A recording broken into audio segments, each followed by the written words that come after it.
how do you want your relationship to be with your significant other?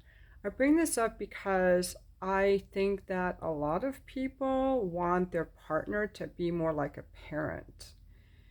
They want to be loved unconditionally, no matter how sloppy they dress, no matter their moods, no matter if they gain weight, no matter if they're farting, picking their nose, pooping in front of you, and they want to be loved and desired. But a lot of those things, I think, is asking too much of a partner, and some of those things actually lowered your desire level toward your partner. So I think it's good to be a little bit realistic and just at least inquire.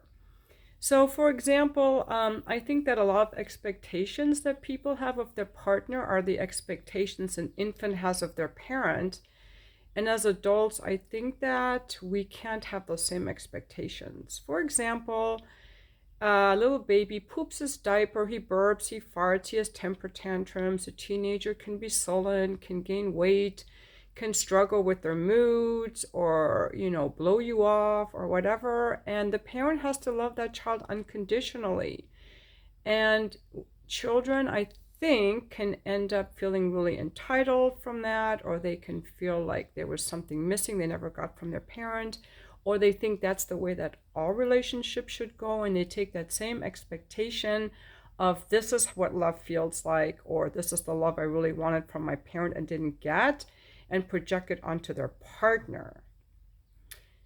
Okay, so that's the infantile or the child's expectation for unconditional love, which a parent can never really give you, but maybe the spirit or God can. But in physical form, I think a good parent is as close as you will ever get to that. Then we have our friendships with our friends and teachers and work colleagues, and those have a different kind of energy. We can't go around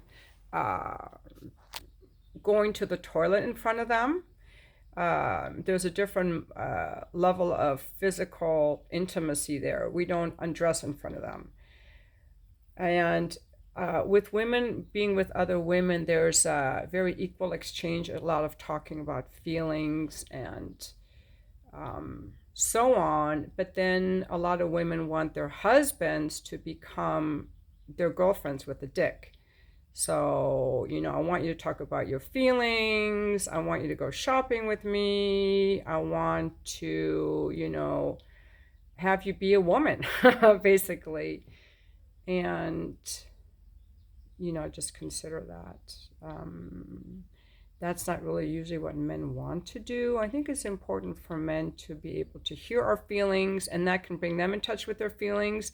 And yes, they do want to talk about their feelings sometimes, but not every day the way that women do. Men are very good at focusing on one thing at a time, so they can go to the work and come home, and now they're just at home. Whereas a woman needs to talk about her day at work to unwind. It's very different. So I used to ask my ex-husband all the time about how was work? And he didn't want to tell me. It's like, I'm home now, I don't want to talk about work. And I didn't ever get it. I didn't get it. Or like, what are you thinking? Or how are you feeling? And he didn't ever want to talk about that. But he loved to listen to me talk about all that stuff. And I didn't get it. I thought there was something wrong with him there. But I just didn't understand, that men are different in that way. So I just want to bring that to people's awareness. And that's something that John Gray writes about he's the author of the Mars-Venus books. And then in the area of partnership and relationship, I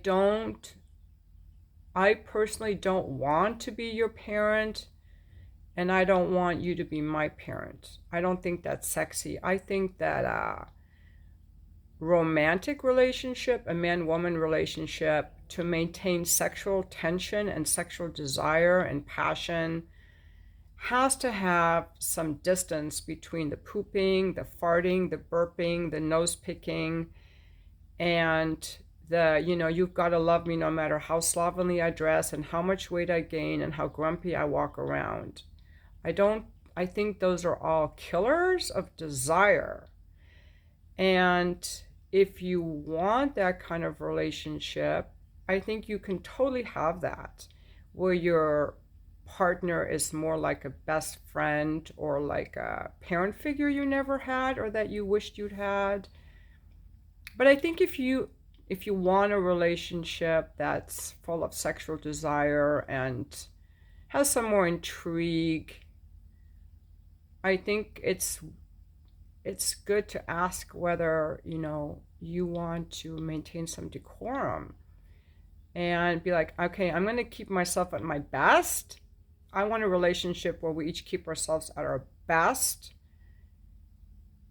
And I'm going to do that for you, and I'd like you to do that for me. And just agree on that, because I think it keeps people more happy, more alive, more vibrant, and it creates a hotter relationship. I think this whole myth of I can be whoever I am, um, and I need to be loved unconditionally can work, but I don't think that the desire is going to be there, to be honest. I just don't think people gaining weight and walking around in their old t-shirts and old shorts with stains on them from when they were painting is sexy. The first time I was really made aware, I know people might get super triggered, but the first time I was made aware that I had a lesbian friend, and I remember going to her house after she had just moved in with her girlfriend, and she told me that she had a rule for her girlfriend. Now, she was the dominant one. She was a beautiful, dominant lesbian. She had a rule for her girlfriend that her girlfriend could not poop in front of her. She says, she's my sexual partner. She's the woman I'm fucking and making love to. I don't want to see her pooping. I don't. And I thought, wow, that's pretty hot. She wants to keep seeing her partner as the sexually desirable woman. Her partner was struggling with it. Her partner wanted to be loved unconditionally, poop and all. But I got their dilemma, and some of you may have this dilemma. And I know there are people who have this dilemma where, like, one person might say, I'm no longer attracted to my husband or my wife because of the weight gain. And but I can't tell my spouse because my spouse will be really offended, because my spouse requires unconditional love no matter what she or he does. And I think that's a very infantile way of thinking of love, because nobody loves us unconditionally. I mean, parents try, but they fall short. And that brings up another question. Do you want a relationship where you have to lie to your partner or pretend like you're not allowed to be real because they can't handle the truth? I think these are all things that people ought to discuss before they become exclusive in a relationship. What kind of relationship do you want? What are your expectations of yourself and of me? Do you really want to know what I'm thinking? Or are there certain things that should never be said? Like, when I lose attraction to you and I don't want to fuck you anymore because you got super fat, or I'm less attracted to you, am I not supposed to tell you that because you can't handle it? Or, how are we supposed to deal with that? And that's a real thing. I mean, there are certainly times when women do gain weight that they can't help. For example, when they're pregnant, or after a pregnancy, or after people have had an injury. But other than that, I think it goes to lifestyle and who you want to be. And as far as exercise, when people exercise, they're always in a better mood and they're healthier. So I think it's just like, am I on board with your lifestyle? Do I want to live with someone who's droopy and gloomy, or someone who's upbeat? I think those are all really important and not often discussed. I also want to say I'm making a few changes here. I'm going to be no longer giving my email address out, just so. So if you guys want to interact with each other in comments, you can. If you want to ask me a question that I answer by email, you can do that. I'm going to pin the links in the comments. You can sponsor a video by making a request for a topic. That's $75. You can email me with a question. That's $95. Or you can book a one-on-one coaching call. That's $150 for a 1 hour call. Or you can buy my book, and those are going to be all the ways that I want to interact with people. I just realized I don't want to answer all these free emails anymore. I don't. I want people to pay me for my time. So that's, I'm sorry if you feel unloved by that. I think, um, again, what kind of relationship do I want with my subscribers? We're not friends, in general, because I'm friends with the people I see in my real life. And I've enjoyed interacting with some people or emailing with some people, but I no longer want to do that. I feel like if you want something from me or you want my time, I think you should pay for it or just be a friend in my real life. I also want to leave a comment for this guy who was like, oh, I really liked your videos, but I lost all respect for you after I saw that you looked up your lover's ex-wife on Facebook. Why wouldn't I? If before I get intimate with a man, I look him up on social media. I think that's called being responsible. And if he has children or he was married, if there are young children, that he has full-time custody of his young children, I'm wondering what was going on with the wife. Is he secretly married still? Is there a wife still? And he's lying to me, or is he really have custody of her? So that's when I will look up the wife or the ex-wife. I don't social media stalk people. I don't even look up my clients on social media, but I think it's only responsible to look people up if you're getting intimate with them. And a long time ago, we didn't have to do that because we would meet people that we knew from our community. If you live in a small town, you never have to look anyone up because you know everyone. That's how we naturally were raised in tribes where we knew everyone, and we knew everyone in the city we lived in. And if we met people at work or through parties or friends or social circle, we could easily go up, hey, Sally, what do you know about Bob or Bob's ex-wife? I just want to know that he's cool and that he's chill. You could ask like that. But in the days of meeting people online, the only way to know a little bit about them, because the intimacy comes so quick, we don't know these people at all. So I think it's really good to check out their social media. Who are they friends with? What kind of postings do they make? What's their vibe like? I think that's good. And if people don't approve of what I do, they go again to the original point of the video. What expectations do you have of me to be your perfect goddess on a pedestal that's by your definition of perfect? I'm my own person. I make my own decisions, and some of them you're not going to like.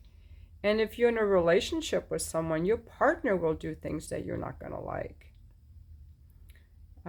So I'm not bothered by that, but I did think I did find an intriguing point to address. Somebody else made a comment, oh, I'm sad to see that you don't have a relationship still.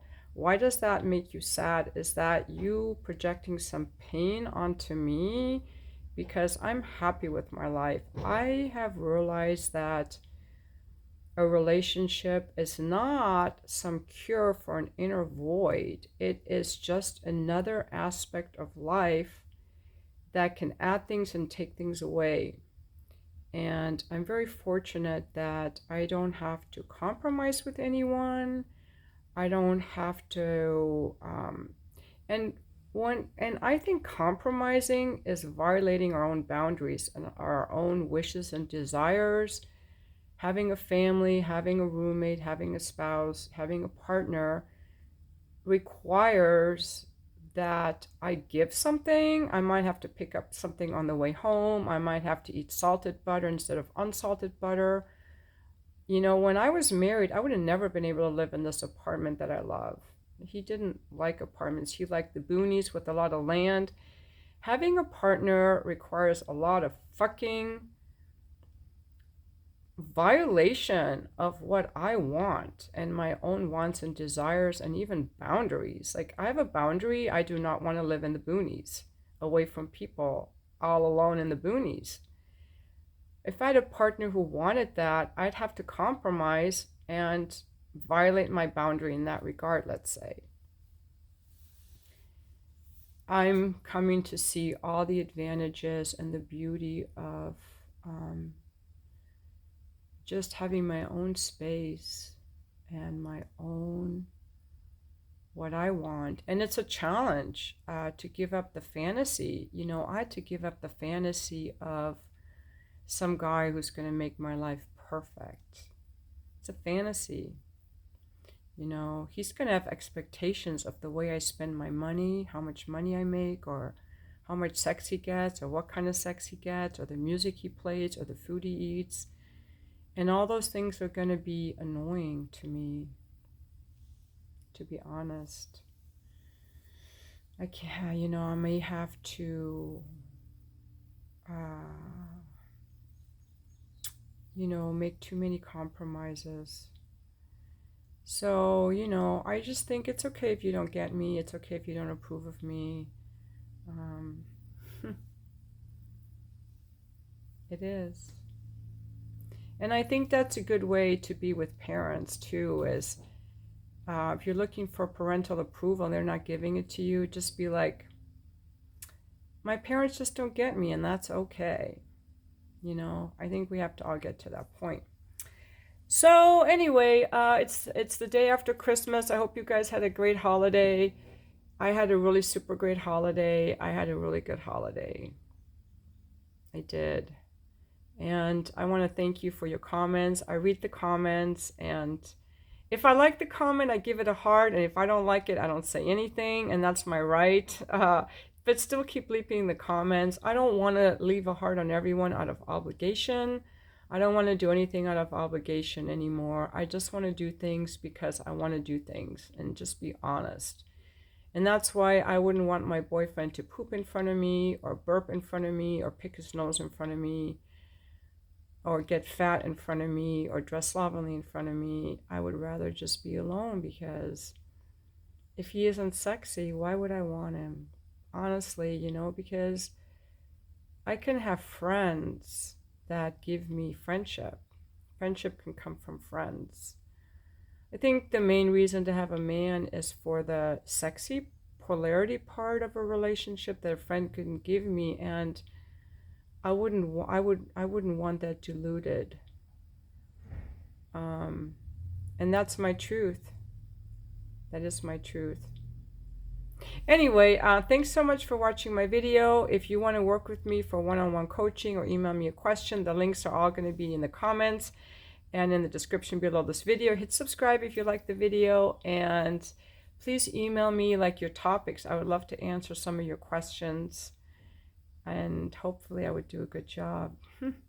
Have a great day, everyone.